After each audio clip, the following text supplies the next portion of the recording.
안녕하세요. 이슈이슈 애청자 여러분. 여러분과 함께 시장에 대한 이슈를 나눠보는 시간 이슈이슈 문을 열었습니다. 지난 한 주 여러분들 어떻게 매매하셨는지 모르겠는데 저희 이슈이슈 애청자 여러분들이라면은 지난 화요일 디데이로 잡고 참 가슴 설레게 좀 보내지 않으셨을까라는 생각을 해봅니다. 어떻게 이런 생각을 하셨는지 정말 저도 너무 놀라운데요. 바로 목소님 만나서 자세히 이야기 나눠보도록 할게요. 선생님 안녕하세요. 네, 안녕하세요. 어머나 선생님. 이거 어떻게 된 일이에요? 예상 적중! 그 27일? 네. 근데 여러분들도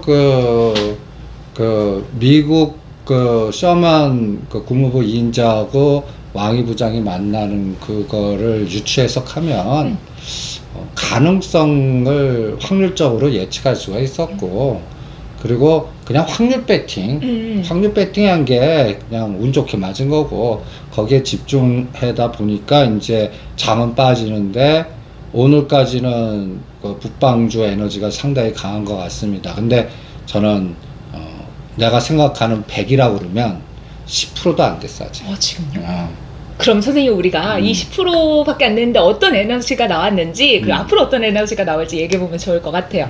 일단 종전 기념일 관련해서 어떠한 게 나올까 했는데 그 전화 연결을 했다 라는 소식이 전해지면서 뭐 아난티를 비롯해서 대북주들이 그날 27일에 빵 떴잖아요 선생님. 근데 오늘 제가 확인을 해봤더니 오늘 그 천주교에서 유흥식 대주교가 바티칸으로 가면서 교황의 방북을 추진한다. 백신, 식량자원 논의하고 화산 상봉까지 논의를 하겠다. 이런 얘기가 나오고요. 또 대북물자 반출 승인을 재개한다. 인도주의적 차원에서 그런 요건에 충족한다면 지속적으로 할 가능성도 있다. 또 민주당이 광복 직후에 종전선언 결의안을 국회에 통과하는 것을 추진하고 있다. 이게 대북 관련된 이슈들이 오늘 연거푸 나오고 있어요. 그거는 우리 쪽 얘기만이잖아. 그러네. 우리 쪽 얘기 나오면 그게 10%밖에 안 하는 거야. 근데 북한 쪽 얘기가 나오면 어떻게? 20, 30대겠지. 그러니까 우리가 전화선 연결했어? 아니요. 걔네가 연결했지. 그럼. 걔네가 연결해놓고 아직까지 뭘 뭐야? 얘기를 연결만 했지. 지금 되게 김새썰 선생님 엄청 막 흥분해서 막 그래 뭐가 당장 될 것 같고 대북주 막 하는데 갑자기 우리가 얘기했다고 하니까 우리는 당연히 이 분위기를 끌고 가고 그 교황 인도적 차원에서, 그리고 백신이라든지 오늘도 올라보면 조비, 비료, 먹 이런 것들이 급등하잖아. 인도적 차원의 비료, 뭐 쌀, 뭐 이런 것도 지원이 들어갈 거야. 그런데 가장 중요한 건 뭐야? 가장 중요한 건 북한이 뭔가 얘기를 안 한 거? 그러니까 김정이나 실무자들이 내려오는 상황이 돼야지. 내려와. 그래요. 8.15 전에 한번 그 선을 연결했고, 그 선 연결 뒤에는 나는 중국이 있는 것 같아. 중국이? 근데 선생님 이게 뭔가 남녀관계로 대입을 해서 보자면 너 나랑 사귀면 내가 뭐 해줄게 밥도 주고 뭐도 해주고 전화 뭐 한 걸로 뭐 하고 도와주고 백신도 주고 다 할게. 근데 저쪽에서 예스를 해야 사귀는 거잖아요. 그렇지. 근데 저 북한을 여자로 치면 걔는 그 다이아나 이런 거 줘갖고 통할 놈들이 아니야. 초코파이? 아니, 그러니까 이제 그 자존심을 세워야 줘야 돼. 내가 비굴하고 뭐 하지만 지금 아내 상태는 이게 속은 썩었어. 근데 그러니까 이런 스타일 해야 돼. 알아서 던져주고 모른 척 어떻게 해야 돼. 오다 주었다 이런 느낌. 뭐 그런 느낌. 너 배고프지 내가 밥 해줄게 이런 게 아니라. 그러면 우리가 티내서 주면 오히려 이게 어긋나 버려. 그리고 또 누구 건네서 주면 열받아 할 거고. 그럼 가장 좋은 방법이 뭐야? 교양이나 종교적 차원으로. 종교적 재단을, 그러니까 교황만 가지 않아요. 우리나라 교황만 있냐? 기독교도 있지, 불교도 있지. 이제 다 동원할 거다 아마. 그리고 가장 또 하는 건 종교보다도 거기 실무진들 간에 이제 구체적인 실무 미팅이 판문점에서 나는 열릴 것 같아. 판문점에서? 그러니까 우리는 8.15 전까지 계속 이렇게 한단 말이야. 그러면 쟤네들이 오다 주었다 분위기를 딱 하려면 이상가족 상봉이야. 그러면 일단 비대면인지 상봉인지 뭔가 어디서 따로 멀어서 철저히 백신 맞고 하든지 간에 거기에서 뭔가 보이지 않게 이루어지는 그런 비즈니스 툴. 그러니까 인도적처럼 막 만나. 그럼 사람들이 처음 만나. 그러면 전 세계적인 이슈가 있을 거 아니야. 그런데 지금 하겠어? 지금 모든 전 세계는 그래도 올림픽. 도쿄를 보잖아. 그거 끝나야지. 그 인터벌 기다려야 되고. 그러면 그때 이제 북한도 그 인터벌을 생각할 거라고. 지가 지금 떠들어봤자, 완전 여기서 묻혀버린단 말이야. 그러니까, 도쿄 올림픽 끝나기 한 3일에서 5일 전 스케줄을 보고 8.15를 또 분명히 8.15에서 우리 그 추석이라는 명절이 있잖아. 거기 사이를 많이 이용하지 않을까. 그러니까 여기도 실무적 차원에서 싱크탱크들이 있다면 나는 8월 15일에서 추석 전 사이에 실무회담 내지는 그러면 그때까지는 우리는 종전선언이나 사자회담 뭔가 이렇게 틀을 맞춰줘야지. 분위기를 만들어주고 그 다음에 얘기하는 거야. 야, 배에다 실어놨다.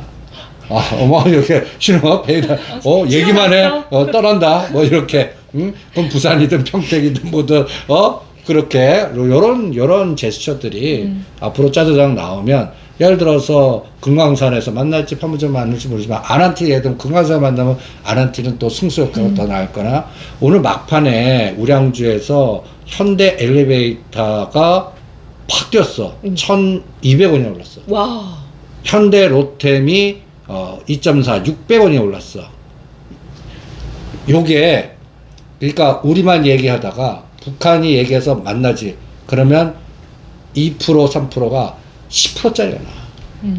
저렇게 시가상위 종목들이 10%짜리가 나오면 현대 엘리베이터는 5,000원 가는 거고 그 현대 로템은 3,000원이 튀는 그런 에너지가 나와야 그러면 소위 저가주는 상한가 치는 거야. 저가주, 아시아 종료, 일신석재 상한 제일 먼저 간 게 뭐야? 일신석재 선생님 지난주에 저도 방송을 하고 나서 이제 편집하고 올리고 나서 일신석재는 생각도 안 했는데 어떤 분이 댓글로 선생님 마지막 전례가 일신석재 얘기했는데 그게 기가 막히게 올라왔는데 떠먹여줘도 자기 못 먹었다고 댓글 단 거 보고 저도 반송했어요. 아니 그게 그렇게 뛸지 누가 알았나? 그건 아무도 모르지. 그러니까 거기서도 운빨이 있는 거야. 그러니까 그게 참 묘해. 그 북방주라고 해도 20-30개 돼. 내가 한국에 맞아요. 저 지금 계좌가 더 늘어나고 있어요. 그러니까 북방주에서 내가 그래서 딱 하나를 종목은 늘리지 말아야지. 그래서 하나 찍었는데 그거 안 간 거야. 맞아. 저 지금 제 포트에 북방 ETF 지금 만들고 있어요. 그러니까 이게 그러니까 돈다고 그러면 속상하실 필요 없어요. 때가 되면 그것도 튄 탐이 있어. 그때를 기다리는 수밖에 없지. 대북방주는 왜 안 가지 하면서 가는 거 자꾸 이러다 보면 북방주의 역사이클이 걸려. 여기서 여기 갔는데 내 거 떨어지고, 요거 팍 치고 요거 하면 그래서 북방주 와갔어. 근데 난 중간에 계속 뭐한 마이를 최악의 시나리오고 그러니 바보같이 가만히 있는 게 5024년 움직인다. 그러면 쫙 틀 때 그때 움직여야지. 이게 왔다 하면 운빨이 다 새. 그리고 수수료도 새. 그게 제일 중요해. 수수료도 세고 또 엇박자 나면 이게 티끌 모아 손실이야. 그래 티끌 모아 티끌이면 괜찮은데 티끌 모아 손실이야. 주식은 묘해. 이게 이동하는데 비용이 의외로 이게 또 귀신같이 고가에 팔아서 저가에 가면 이게 이동하라고 그래. 이게 꼭 반대로 된다. 맞아요. 고가에 가서 손절하고 저가로 이게 이상하게 가요. 그런 선생님이 일단 그때 상한가 간 그 종목 왜 올랐고 앞으로 어떻게 해야 되는지 대응 전략도 함께 해주세요. 일신석재? 일신석재는 이제 3,100원대에서는 챙기기를 권해. 일신석재요? 왜요? 더 선생님 세력주는 더 많이 간다고 하셨잖아요. 가는 놈이 더 튀는 거 아닌가요? 근데 일신석재의 기본 개념이 통일교. DMZ 평화공원이라든지 뭐. 그러니까 일성건설 다음에 일신석재가 왔거든. 이게 2,000원 단부터 3,000원, 그러니까 딱 한 500원에서 많이 가봐야 4,000원? 그러면 3,100원, 3,200원에서 이 세력주를 이 30% 먹기 게임을 하는 거거든. 근데 밑에 단은 많이 올랐고, 그러면 요거 잠깐 올랐다 아차 하는 순간에 꼬리 달려갖고 쑥 빠질 때는 갑자기 또 이게 갖다 이런 것들은 쫙 올라가다가 쟤네들이 삐져갖고 또 분명히 중간에 삐진다고. 왜 삐져? 전 삐지게 돼 있어. 이 남녀 밀당하고 똑같아. 이게 그냥 쫙 가지를 않아요. 밀고 땡기고 밀고 땡기고 이런 과정을 수없이 반복을 할 거라고. 그럴 때 뭔가 할 때 이거는 급등한 거는 그냥 갑자기 고점에서 20에 30이 확 빠질 수 있어. 그러면 먹었던 거 다 토해내거나 마이너스가 될 수 있다. 그것도 따라가는 분들은 좀 매수 단가가 좀 낮으면은 그때도 수익이니까 수익 실현하면 되는데 또 손실 들어가면 또 빼기가 힘들어요. 그래서 오히려 편하게 북방 테마 플러스 현대로템이든 현대 엘리베이터든 딴 거 하면 북방이 완전히 사라졌어. 그래도 딴 테마로. 그런 게 오히려 편하게 여행하고 큰 자금은 거기서 운영할 수가 있지. 이런 세력주들은 뭐 예를 들어 이진석 갖고 억단위 할 거야. 많이 해봤자 1,000만 원 그래요? 정도? 그 정도 1억이면 한 10%? 그것도 30-40%할 종목도 아니라고. 그러니까 이미 급등 종목들의 북방주는 안 하시는 게 나아. 나는 이런 생각이 들어. 1억 투자해서 20-30% 먹는 게 1,000만 원 투자해서 더블 먹는 거거든. 편하게. 편하게. 아니, 그리고 금액 1억이면 2-3천만 원이잖아. 근데 좀 짜릿한 게 있어요. 그거나. 그러니까, 이런 짜릿한 것들은, 주식의 맛. 좀, 시드머니가 없으신 주린님들, 젊은 분들, 돈을 빨리, 그러니까 그런 분들이, 운빨 깃발로 집중해서 막 한번 어느 목돈이 생길 때까지 거기서 그러니까 험난한 곳에서 싸워갖고 어느 정도 목돈 세면 안전한 지대로 오는 거야. 그런데 이게 나이가 드신 분이나 이런 분이 험난한데 이게 안 돼요. 안 돼요. 그냥 안전지대에서 싸우시는 게 낫다고. 그러니까 그럼 선생님, 우리가 안전지대에서 싸우는데 여러 가지 이슈가 공통분모로 있는 종목을 택하라고 하셨잖아요. 근데 현대로템 하면 또 수소차, 모멘텀 이렇게 다양하게 있는데 현대로템 주가가 좀 위에 올랐다가 좀 조정을 받아 다시 올라가는 추세잖아요. 그럼 지금 진입해도 되는지 아니면 좀 더 기다려야 되는지 이게 좀 궁금하더라고요. 현대로템 2만 원짜리야. 23,800원 오늘. 24,000원이야 지금. 24,800원. 24,850원. 이런 거는 나중에 간단히 얘기해서 큰 물줄기 수소 경제나 간단히 해서 우리나라에 수소 충전소가 몇십만 개 생겨. 그러면 이게 10만 원도 간다고. 그러니까 지금 1차 목표가 4만 원이거든. 근데 나중에 이게 진짜 사이즈가 커지면 또 실제 보스턴 다이내믹스하고 M&A나 합작 이렇게 되면 이거 어마무시하게 간다고. 그런 미래 성장성이 있잖아. 그게 이제 현대차 그룹의 기본 개념의 그 미래 트렌드인데 2만 원짜리라고. 현대차 그룹의 한번 쫙 훑어봐. 다 10만 단 이상들이 허다하지. 만 원짜리 찾기가 힘들어요. 이거 있잖아. 이런 거. 그러면 이거를 나라면 한 3년 정도 그냥 팔았다 샀다 하면서 중심 쫙 하면 현대건설도 작년에 3만 원이었다.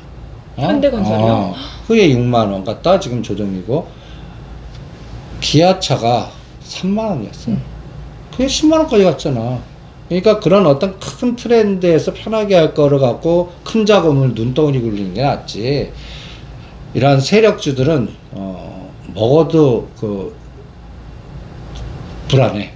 떨어질까봐. 60% 쌓여 있어. 그래서 잠을 못 자. 어떤 사람. 왜냐면 이게 한번 순식간에 20-30% 토해낼 수 있거든. 그러니까 그런 종목이니까 이런 거는 본인의 성격, 자금의 성격, 그 다음에 모든 게 다 종합적으로 돼야 돼. 그래서 본인이 전쟁터를 선택하는 게 낫지. 이거는 뭐라 그럴까? 세력주 좋아하거나 뭐 이렇게 조금 변동성을 익스트림 스포츠 좋아하시는 분, 뭐 그런 분들 용이지. 60대 이상의 나이 편하고 억대로 운영하실 분들은 이 종목은 안 하시는 게 그냥 그래. 하는 게 좋다. 남 드세요 하고 나는 그냥 편하게 20-30%로 눈덩이 3번 돌린다. 뭐 이런 생각. 그리고 그런데 유혹을 받으면 안 돼. 저거는 더블 갔는데 내 것만 안 가는 것 같고. 그럼 내 거 둔탁하게 움직이는 게 구자는 그래서 커지지. 롤러코스터 타봐. 나중에. 내가 항상 얘기하잖아. 그 롤러코스터 타다가 10번에서 7번 성공해. 그러면 대단히 커졌겠지. 3번에 깡통 차는 게 이 롤러코스터잖아요. 종목자. 이거는 나중에 깡통 이렇게 그렇게 경험하지 마세요. 이걸 다 해본 선배 입장에서 젊었을 때도 이게 나도 스타일이 불같은 매매를. 그러니까 나는 그 지금하고 정반대였어. 30대는 그 이런 우량주하는 사람 바보, 실력도 없는 것들이 막 따보고, 그냥 짜릿한 것들 그냥 네. 막 올라가는 것들. 그러다가 망가졌습니다. 결론은. 그리고 10년 고생하잖아. 그리고 나서 죄송합니다. 이렇게 하고 나를 이제 그 다음부터 왜 이렇게 우량주 중심으로 큰 목돈은 우량주는 절대 따블이 잘 안 가. 따블 가려면 어떻게 1년이나 2년 걸려. 근데 그거를 왜 눈덩어리 걸리라는 나 그때 그 스승님 모셨던 분, 그분은 좀 돌아가셨지만 그분이 왜 그랬는지를 이제 이제 다 나이 들고 30년 지나서 터득하지 마시고 저 사람들도 그런 수많은 경험에 의해서 저런 결론을 내렸구나라고 참고하시고 이 주식이라는 게 신나게 급등하는 거 먹는 게 제일 좋지. 맞아요. 짜릿해요. 짜릿하지. 그런데 실제는 내 자산 관리야. 수익 관리, 리스크 관리. 그거를 얼마나 잘 하느냐가 더 중요하지. 맞아요. 종목 짓기가 아니라고. 짜릿한 건 다른 걸 찾는 게 좋은 것 같아요. 주식 말고. 뭐 또 있냐? 아니 뭐 다른 거 밖에 나가서 내가 취미를 갖는다거나 해야지. 주식에서 그 맛을 들리면 이게 사이버머니 같은 느낌이 있어서 쉽지가 않고 자꾸 또 그런 종목들을 찾게 되더라고요. 제 경험담이에요. 너는 좋겠다. 난 딴 데선 못 찾겠더라. 이게 주식 팔짱가 봐. 나 누가 스포츠나 등산 끌고 간다? 예를 들어서 등산 갔다 와. 이 둘레길 돌면서 먹고 있습니다. 갔다 지금 오면. 영상을 보고 계실 수도 있어요. 그분이 그래? 자 보고 계실 수도 있어요. 바로 연락할 수도 있습니다. 죄송합니다. 여러분도 지난번에 우리가 특집 방송 같이 하셨던 그분인데 보고 계실 수도 있어요. 자 그러면 선생님 그러면 현대 엘리베이터가 금요일장 기준으로 좀 강한 상승세를 막판에 보여줬는데 얘는 그 현대 그 GBC 타워와 관련이 있는 거고 또 대북 테마주 연결 그 두 개잖아요. 그렇지. 그리고 현대 아산재단. 오 맞아. 그렇지. 그리고 가장 또 중요한 게 8월 달에 국토부에서 그 경부고속도로 지하 최종 결정 정확한 일정은 모르는데 8월 중순 안에 내릴 수 있어. 그게 특수건설 그 나라고 겹친다고 제가 어디서 봤던 것 같아요. 그거는 증자 뭐 이렇게 동아지지 특수건설 현대 엘리베이터. 근데 선생님 지화화 하는데 왜 엘리베이터는 무슨 상관이 있어요? 엘리베이터 위로 올라가는 거 지화하면 밑에 뚫는 거야. 지화 주차 아닌데 주차가 아니라 그냥 차를 타고 가는 건데 무슨 관련이 있어요? 그 지하가 그 어디 내가 뭐라 그랬지? 경부고속도로. 경부고속도로가 어디 있냐? 경부고속도로. 뭐 한남대교에서 저기 쭉 있잖아. 네네. 삼성동의 그 한전부지하고 영동대교 지하하고 이 잠실 마이스하고 이게 다 연결고리야. 이게 연결고리야. 거기 GBC 타워 거의 지하부터 해서 뚫어서 쭉 가는 거예요? 거기까지는 안 뚫리지. 그렇지만 이 연결고리의 비즈니스가 경부고속도로 지하만 딱 떨겠냐? 아니 다 연결해서 시동을 딱 거는 거야. 그러면 경부고속도로 딱 하는 순간에 한전부지도 떨어진다고. 승인이? 아니 이제 승인 떨어졌는데? 아니 본격적인 지금은 그냥 터다지기 흉내만 내고 있지. 일단 폭폭행에 이게 아직 아니라고. 현대 엘리베이터 현대건설은 그때 발동 걸려요. 그리고 여기는 또 현대 아산재단 얘기가 또 언제 또 등장을 하나. 현정훈 회장. 이런 것들도 같이 보다 보면 뭐랄까 현대 엘리베이터는 간단히 예를 들어서 판문점 회담 이렇게 할 때 13, 4만 원까지 했어. 얘가. 이번에는 그런 에너지가 나오나 보자고. 나는 그냥 10만 원, 5만 원이 좋아. 7만 원은 보여. 근데 아직 10만 원은 이거는 또 어떤 에너지가 한 번 더 나와야 된다. 우리가 생각지도 않았던 뭐 종전이 선언돼 갖고 뭔가 어마무시한 SOC나 우리가 우리만 하는 게 아니라 저 북한 뭐 개성공단까지 간 길을 터준다든지 심지어는 유라시아 이니시티브 이 개념이 다시 들어가는 거야. 그래서 철도를 피항해서 서울 연결되는 이런 개념도 막 생긴다 그러면 이거는 얘기가 다르지. 그러면 우리나라 국군이나 성장률이나 일자리나 이런 것들에 대한 에너지가 이게 어마무시해지는 거죠. 어마무시하지. 그러면 오히려 건설이 반도체를 눌러. 건설이 오히려 일자리 창출이나 모든 면에서. 그러면 우리가 아직까지 이런 건 생각 안 하잖아. 현대건설, 현대로템이 상으로 스트레이트로 가는 거. 너무 무겁다고 생각하죠. 다. 근데 그런 세상이 돼 지금 상으로 쳐요. 이게. 그러면 얘기가 달라지는 세상이잖아. 그러면 이게 그렇게 되면 갑자기 모든 에너지가 글로 쏠리게 돼 있어. 그런 상황이 나오나 한번 보자고요. 이게 이제 우리가 전에 얘기했잖아. 이게 60주기 좀 잡으라고. 맞아요, 60주기. 2020년부터 2030년에 한반도 중심으로 이 부동산 SOC나 그러니까 이런 것 같아. 한이 서렸어. 한? 어떤 한이요? 저 음아파트 한, 강남에 저 50년 저 여의도에 그 한이, 한이 진짜 이게 이제 폭발을 한다고. 60주기 동안 한이 서려가지고. 어마무시한 한이야, 이게. 이게 한번 분출하지, 비트코인 자리가 아니야. 그 한 저도 좀 갖고 싶은데, 나눠 갖고 싶은데. 근데 그 한에 가장 증폭시키는 게 뭔 줄 아냐? 뭘까요? 선거야. 근데 그쵸. 내년에 대선하고 지방선거가 있어. 2022년도에 이벤트가 어마무시한 게 많다고. 그게 딱 겹치니까 대선과 2026월 달에 지방선거. 지방선거라는 건 뭐야? 지역의 장을 뽑는 거 아니야. 그럼 거기에 이제 여러 가지의 인프라라든지 이게 딱 맞춰져 있어. 그리고 지금 또 부동산의 한이 뭐야? 지금 주가만 오르잖아. 이거 간단해. 서울 지역에 간단하게 얘기해서 100만 가구 새로만 생기면 돼. 그러면 진짜 부동산 가격 잡어. 그리고 아니 공급이 안 되는데야 뭘. 공급이 안 되는데 대출 맞고 그러면 열로 튀고 절로 튀고 지역으로 튀고 막 이러니까 그러는데 진짜 서울 시내에 100만 가구는 넘어가고 땅이 없으니까. 저 지금 100만 가구를 어디다 짓지라고 생각하고 있었어요. 근데 30에서 50만 가구는 질 수가 있어.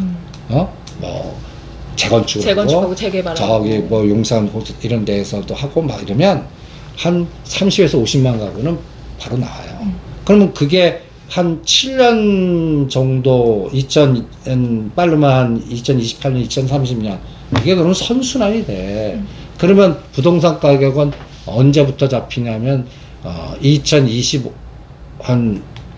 왜냐면 이게 질 때는 같이 올라요. 그러다가 이제 한 3년이나 5년 이제 곧 저기 나오는 거야. 보이지? 그럼 벌써 미리 꺾여. 그냥 빠르면 2025년에서 2027년? 그러니까 지금 나는 그 대선 주자뿐만 아니라 지역장을 맡으신 분들이 어마무시하게 막 이렇게 떠들어 줄 것 같아. 근데 이제 건설주와 관련된 것은 아무래도 이제 한 9월 그때쯤 좀 대선 주자들이 나오면서 건설주가 10월 10일이니까 9월까지는 이 북방의 바람이 다른 바람은 그걸 이기지 못해.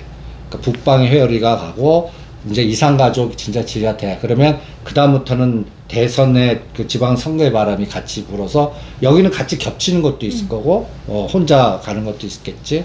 그러니까 그런 게 계속 이루어지니까 SOC나 북방이나 그 다음에 뭐 등등등. 그러니까 제일 먼저는 갖다 해서 종교단체 이용해서 이제 이렇게 대북 먹거리 지원. 그러니까 비료, 음식료, 그 다음에 그와 관련 저가주의 이벤트들. 선생님 조비 많이 올랐는데. 네, 지금 바닥에서 30-40% 오른 건 따라하지 마. 이번에 처음은 저 북한이 실무자 오기 전까지는 우리만 떠들면 올려놓고 다시 흔들고 올려놓고 다시 이거지 쫙 안 가요. 근데 북한이 실무자 들어오면서 할 때 그때 이제 다음 한 단계를 더 가요. 그럼 선생님 이렇게 올라갔다 내려갔다 하면서 하는 게 좀 보면은 물량을 뭐 매집한다라고도 보여지는데 그런 종목들에 눌려있을 때 들어가는 게 나아요? 아니면 아직 좀 분출하지 않은 종목들에 들어가는 게 나아요? 같은 테마 안에도? 나는 바꿀래. 그냥? 왜냐면 남의 약 팔아갖고 딴 거 가고 뭐 팔아. 계속? 왜냐면 쟤네들이 다 파기 전까지는 이걸 하나 올려놓고 흔들지 다음은 못 가. 쟤네들이 얘기해줘야 그 다음을 가니까. 근데 언제 얘기할지 모르잖아. 그러니까 돌리는 게 나아. 알겠습니다. 그러면 우리가 지금 현대 엘리베이터 얘기하면서 건설까지 쭉 짚었는데 현대 엘리베이터 같은 경우는 지금 모멘텀이 그 경부고속도로 지하화 관련해서 강남권이 개발되는 사업권까지 우리가 함께 또 생각을 해볼 수 있는 모멘텀이 있다라고 말씀해 주셨으니까 참고해 주시면 좋을 것 같고요. 그러니까 현대 엘리베이터 대응은 6월 7일 고점이 57,800원이거든. 이거 뚫을 때 대응하는 거야. 그전에는 사업할거를 하지 마시라고. 그럼 한 4,000원 정도 남았어. 그럼 그걸 4,000원 들어서 58,000원에서 65,000원 사이에 대들을 조정하면서 50% 물량을 때려보는 거야. 그래서 또 눌림목을 주는지 보는 거야. 안 주고 가면요? 안 주고 가면 50%만 갖고 가는 거지. 할 수 없지. 그 사람 심리가 좀 이따 팔걸. 그럼 물량 뺏겼네. 에이씨 하면서 이제 밑에 단으로 가는 거지. 그렇구나. AC 하면서 이걸 더 사면 그러니까, 떨어지더라고요. 밑에 단을 가는 거야. 그때 밑에 단에 안 간 것도 많을 거라고. 그러니까 그 전략으로 하면은 순환을 커버할 수가 있을 것 같다. 엘리베이터 미리 팔았는데 놓친 부분을 딴 데에서 반만 복구해도 되잖아. 그런 마인드로 편하게 가시는 게 나을 것 같습니다. 그럼 선생님 우리가 이제 지화화하면서 특수건설 동아지질 얘기를 하는데 특수건설도 유상증자 하면서 지금 위치가 굉장히 좋아요. 특수건설하고 동아지질 지금 들어가도 괜찮을까요? 더 그건 노상 노래 불렀던 종목인데 뭐. 그럼 더 사도 돼요? 더 사도 얼마나 사도 돼요? 그거는 내 돈이 허락한 만큼? 억 단위는 아니야 이거는. 두 종목 다요? 그거는 약간 중소형 블루칩이니까 한 1,000만 원짜리도 아니고 일신상장 급보다는 높고 그러면 한 3,000에서 5,000 정도 이렇게 집중해도 되는 종목인데 지금 특수건설은 늦으셨어요. 특수건설은 보유자형이고 동아지질은 지금 해도 돼요. 그렇게, 알겠습니다. 자, 그러면 이제 우리가 남북 이슈와 관련해서 어떤 이야기들이 나올지 또 8월 15일을 중요하게 또 디데이를 잡고 보면서 정부가 계속해서 어떤 이야기를 하는지 또 실제로 또 대외적인 관계에서 북한을 어떻게 이용하려고 하는지 봐야 될 것 같아요. 그럼 선생님 우리가 북한하고 가장 혈맹 관계인 중국 얘기를 좀 해봐야 될 것 같은데 북한은 중국을 통해서 주는 걸 누굴 통해서 주는 걸 안 좋아한다고 하셨으니까 북한하고 우리가 뚫리는데 중국을 끼는 걸 안 좋아할까요? 끼는 게 좋아요? 안 끼는 게 좋지 않을까? 중국이 안 끼려고 그럴 것 같아. 그래요? 중국이 더 끼려고 하지 않을까요? 북한에 대한 자긴 대만이랑 홍콩을 책임져야 되니까 북한을 좀 놀려고 할까요? 그러니까 지금 중국은 내년 2월까지 그 체제 강화 전략. 내부적으로. 그러니까 북한의 역할이 중국으로 보면 야, 쟤네들 좀 힘 좀 분산시키고 헷갈리게 해라. 중국의 전략가 입장에서는. 그리고 그러면 전선을 넓히는 거야. 그 북한 카드를 내가 쓴다고 그랬잖아. 왜? 북한 카드 하면 모든 관심이 또 분산이 되잖아. 이걸 안 써봐. 그럼 뭐든지 중국하고 홍콩만 들여다볼 거 아니야. 돈이든 모든 에너지가. 그러면 나가 뭘 쓰는데도 들통이 나거나 이게 안 돼요.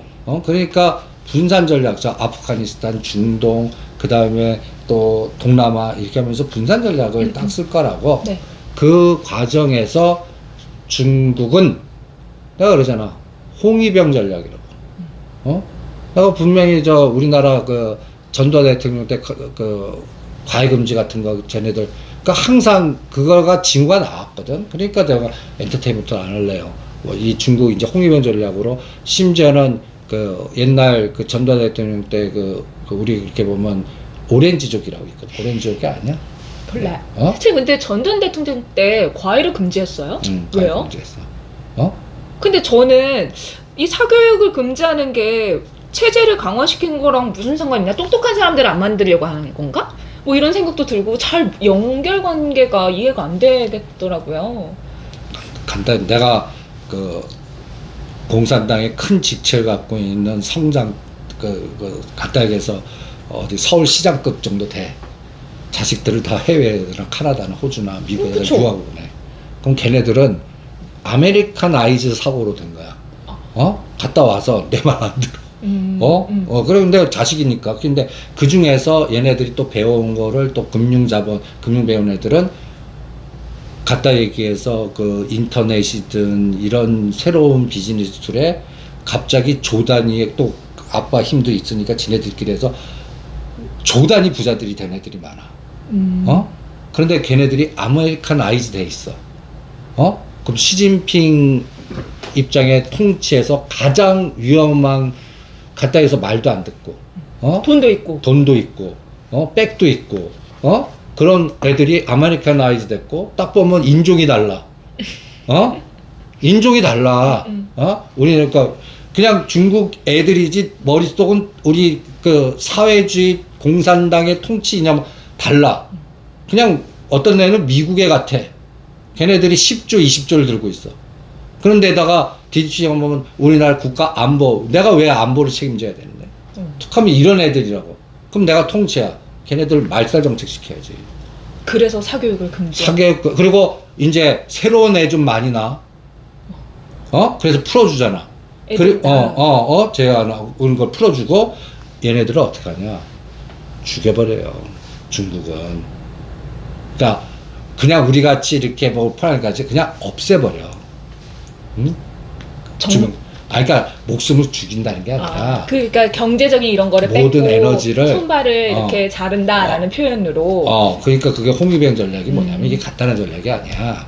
그냥 내 생각에는 걔네들 권한이나 모든 이런 걸 다 죽여놓고, 우리나라 보면 우리 그 칭화대 그 북경대 나온 천재 그 똑똑한 애들.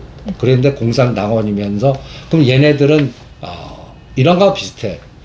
그 오렌지족 이렇게 하는 애들은 저희 아빠가 그냥 부자여서 그냥 뭐 스포츠 갔다가 비싼 거 타고 뭐 나는 그냥 시골에서 그냥 공부하고 근데 걔 월급 받고 있는 거야. 오렌지족 월급을 받고. 그런 그러니까 근데 이제 그런 데 중에서 애들 중에 이제 당으로 가거나 공산당에서 큰 직책 갖고 있는 거야.